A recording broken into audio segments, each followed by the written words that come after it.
근데 이 패스트트랙 지정에 있어서 바른미래당이 내놓은 공수처 법안이 사실 돌발 변수인 것 같습니다. 권은희 의원의 이름으로 발의한 별도의 공수처 법안까지 지금 2개 법안이 동시에 패스트트랙에 올라간 거잖아요. 그 차이를 조금 설명해 주신다면요. 본질적인 부분에서는 같다고 해도 세부에서 상당히 큰 차이가 납니다. 네. 일단 기관명이 고위공직자범죄수사처고요. 더불어민주당은 저쪽에서는 고위공직자 부패수사처 이렇게 돼 있고요. 그다음 수사 대상도 특정 고위공직자 범죄 전반을 더불어민주당에서는 주장하고 있는데 반해서 바른미래당에서는 고위공직자와 그 가족의 부패범죄, 그러니까 범죄의 그 성격을 갖다 한정을 해놓은 거죠. 그다음 인사권 같은 경우에 이제 더불어민주당 안에서는 그런데 공수처에서 수사 검사들을 임명을 할 때 그 임명권을 대통령한테 주자라는 안을 내놨고요. 반면에 바른미래당에서는 그 권한을 수사처장한테 줘야 된다. 네. 이렇게 얘기를 하고 있고 또 이제 중요한 게 기소권이거든요. 기소권을 더불어민주당에서는 공수처가 가져야 된다라고 하는데 반해서 바른미래당에서는 공수처 기소 시에 기소심의위원회에서 공수제기 여부 심의 의결 하나 절차를 더 거치게 한 거죠. 네. 진 의원님 보시기에는 이 바른미래당의 공수처 법안, 소위 권은희 안에 대해서 어떻게 보고 계세요? 그러니까 그간에도 정부가 또 민주당이 생각했던 공수처 법안보다는 굉장히 많이 후퇴해 있는 것이 사실입니다. 여야 사당 간에 만들어진 합의안도. 특히 어느 지점이 그렇게 보세요? 가장 중요한 문제가 그 기소권의 문제인데 애시당초 정부와 여당은 모든 고위공직자들에 대한 수사권과 기소권을 공수처에 다 부여하자는 것이었어요. 그런데 그것이 무슨 정치적인 탄압 논란이 예상돼서 그랬는지 어쨌는지 바른미래당은 이걸 완강하게 반대하면서 기소권의 범위가 줄어들었죠. 뭐 국회의원이나 장관이나 청와대 수석, 친인척 이건 다 빠지고 판사, 검사, 경찰, 고위경찰 여기에 대해서만 공수처가 기소권을 행사할 수 있도록 축소시켜 놨어요. 그런데 권은희 안은 이런 기소권을 행사할 때조차도 기소심의위원회를 거쳐서 기소 여부를 결정해라라고 해놓고 있으니까 기소권을 굉장히 많이 제약하는 거죠. 이렇게 제약해 놓으면 고위공직자 범죄수사처 또는 뭐 공수처가 제대로 수사를 할 수 있겠는가, 또 소신을 갖고 적발해낼 수 있겠는가 하는 문제가 있는 것입니다. 근데 이제 이 사실은 2008년에서 2012년 사이에서 그 당시에 한나라당도 공수처법안에 대해서 심도 있는 토의를 했었어요. 근데 이 공수처를 만들 때 우리가 2가지 점에서 주목을 해야 되는데, 하나는 결국은 공수처장이 얼마만큼 독립적이냐, 대통령 그리고 현 전 권력으로부터 이러한 과제가 하나 있고요. 2번째는 결국은 그동안에 검찰이 했던 권한을 이제 공수처에 띄워주는 부분이 있잖아요. 그러면은 민주주의의 기본 원칙인 견제와 균형이라는 차원에서 공수처는 누가 견제하느냐에 2가지 화두가 생겨요. 근데 이 부분이 오히려 공수처장을 임명하는 부분에 있어서는 국회 동의권을 만들고 청문회를 실시하도록 했다는 점에서 대통령에 대한 견제가 어느 정도 포함이 된 부분이 있어요. 그런데 그러면 공수처를 감사원에서 감사를 할 것인지, 그리고 공수처에 소속된 사람들은 공직자 재산 신고를 해야 되는 건지 뭐 이런 내용이 사실은 구체적으로 들어가 있지 않아요. 그리고 또 다른 괴물 권력을 만들어낼 수 있다, 이런 경고를 하는 사람도 있어요. 그 얘기하자면 자유한국당에 들어가서 할 일이 저는 많다고 봐요. 그래서 단순히 이러한 입법들을 결국은 저지하기 위해서가 아니라 정말 지금 권력이라는 거는 삼권 분립, 견제와 균형 이런 차원에서 그 전문성을 좀 발휘해야 된다고 보여져요. 그동안의 검찰이 모든 뭐 고위공직자든 일반인이든 다 수사를 독점해 왔잖아요. 그런데 이 검찰이 뭐 실세라고 하는 측근들, 또 정치인들, 장차관들 수사는 제대로 못했다는 거잖아요. 그러니 이 공수처에 의한 권력 남용, 수사권 남용을 걱정할 게 아니라 공수처를 만들어 놓고 제대로 수사를 못하는 걸 오히려 걱정해야 된다고 저는 생각합니다. 수사권이나 기소권이 남용되는 방향으로 확대되는 거는 이건 민주국가의 방향에 맞지 않는 거예요. 그렇기 때문에 바른미래당에서 어쨌든 그 원칙을 자기네는 수사권, 기소권이 분리돼야 한다고 끝까지 우겼고, 그러기 위해서 공수처장은 국회 통제 아래에서 통제를 받아야 한다는 뜻에서 임명 동의권을 이제 넣고, 그다음에 그 기소 심사위원회도 같은 논리거든요, 사실은. 방향 자체가 무엇이 옳으냐는 걸 떠나서 결국은 저는 바른미래당 안으로 갈 수밖에 없을 것이다. 왜냐하면 바른미래당이 끝까지 이거 안 받으면 안 된다고 저항하면 선거법도 안 되니까.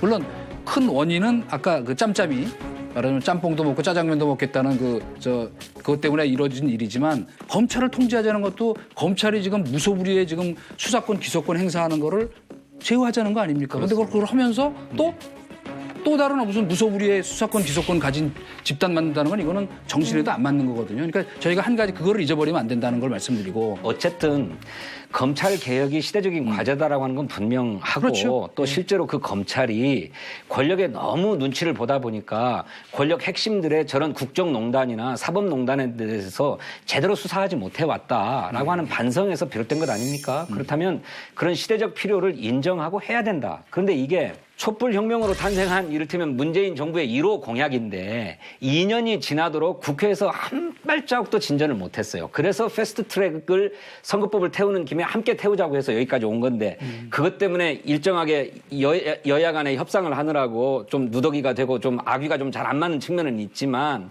이 큰 틀에서 여야 합의가 있다고 한다면 이 합의를 존중해서 해보자.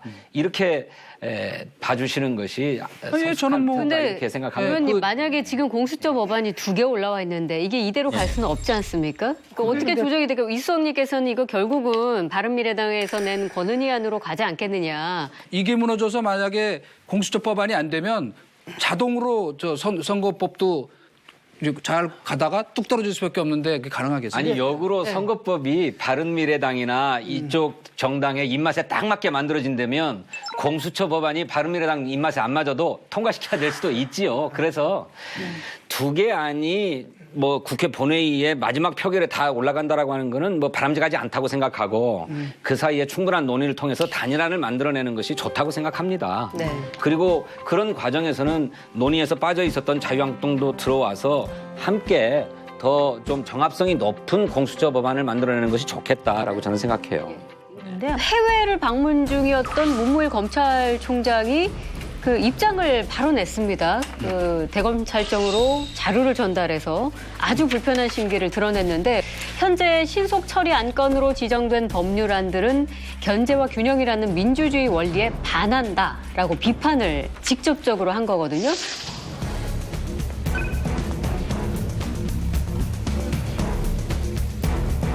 과거 검찰의 업무 수행에 관해서 시대적인 지적이 있다는 것을 잘 알고 있습니다.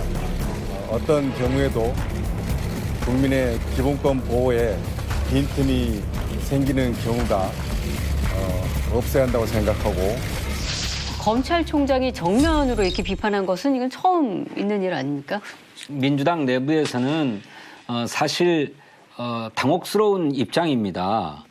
정부에서 이미 논의가 끝나가지고 법안도 제출되었고 그 제출된 법안을 가지고 패스트트랙에 태운 건데 검찰총장이 해외에서 뭐 불편하다 어쩌다 이렇게 냈으니까 불편한 일입니다.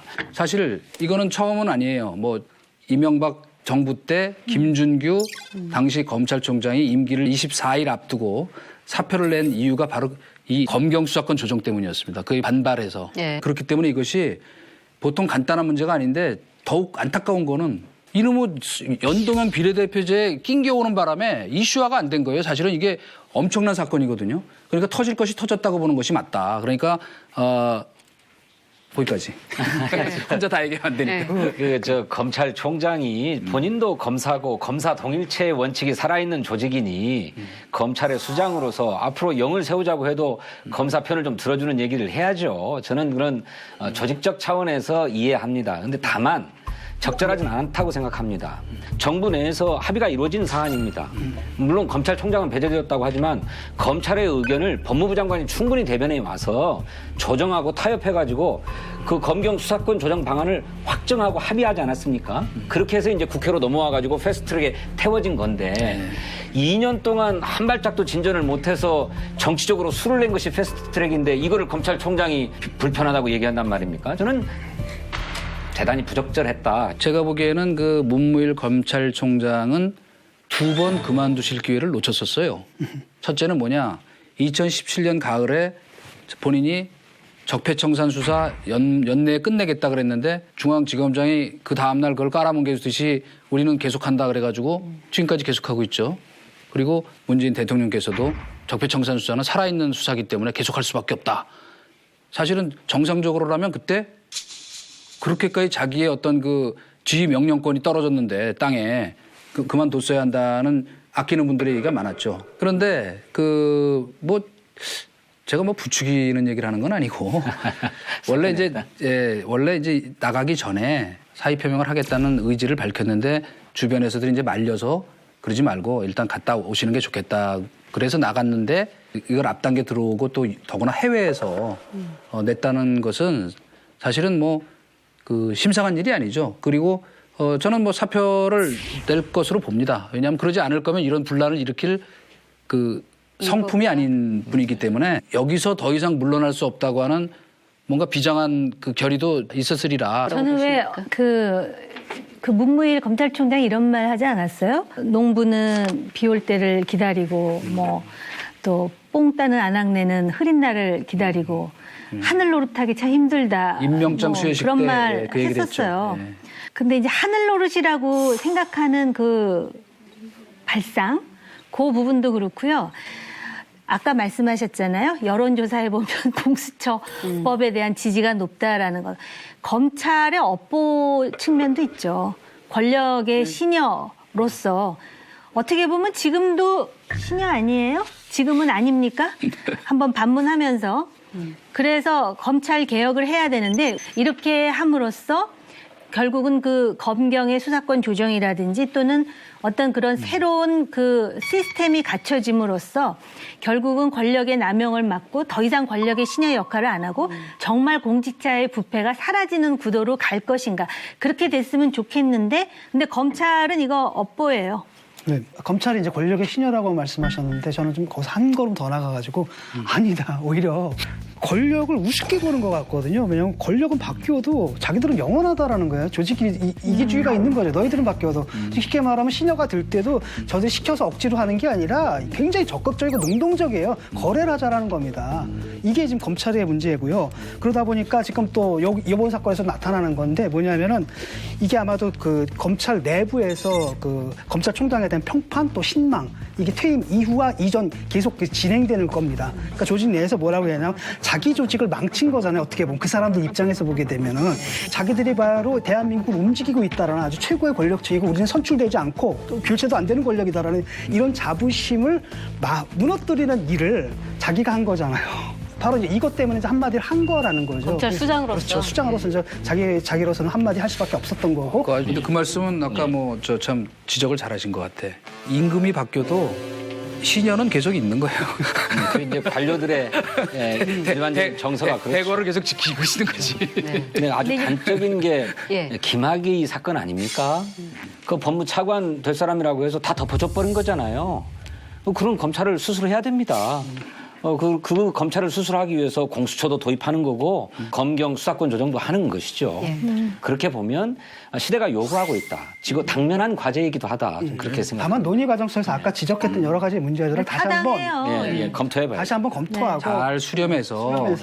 어쨌든 문무일 검찰총장 발언으로 지금 검찰 내부와 국회가 좀 동요를 하고 있는 상황인데 한국당을 제외한 여야 4당은 이 패스트트랙 지정 후속 논의를 위해서 이제 5월을 원내대표 회동으로 그렇게 시작을 했습니다. 정치권 안팎에서는 선거법은 몰라도 이 공수처와 검경 수사권 조정에 대해서는 본회의까지 무난히 통과할 것이다. 이런 전망이 조금 많은 것 같은데 어떻게 전망하고 계십니까? 그게 말이 되나요? 원래 연동돼 있는데. 네.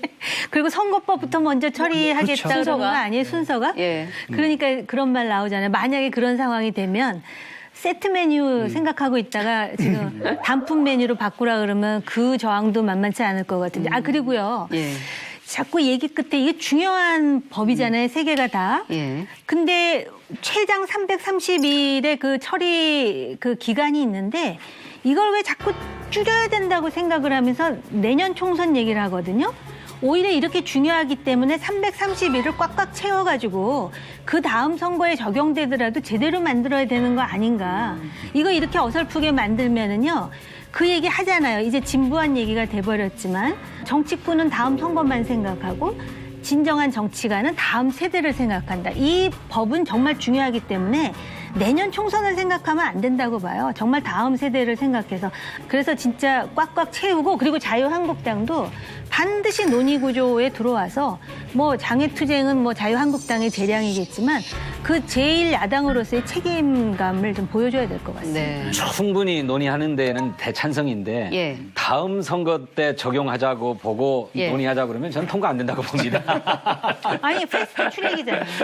그래서 요새 무슨 말 나오냐면 이거 말이 패스트 트랙이지 이거 쇼트 트랙이다.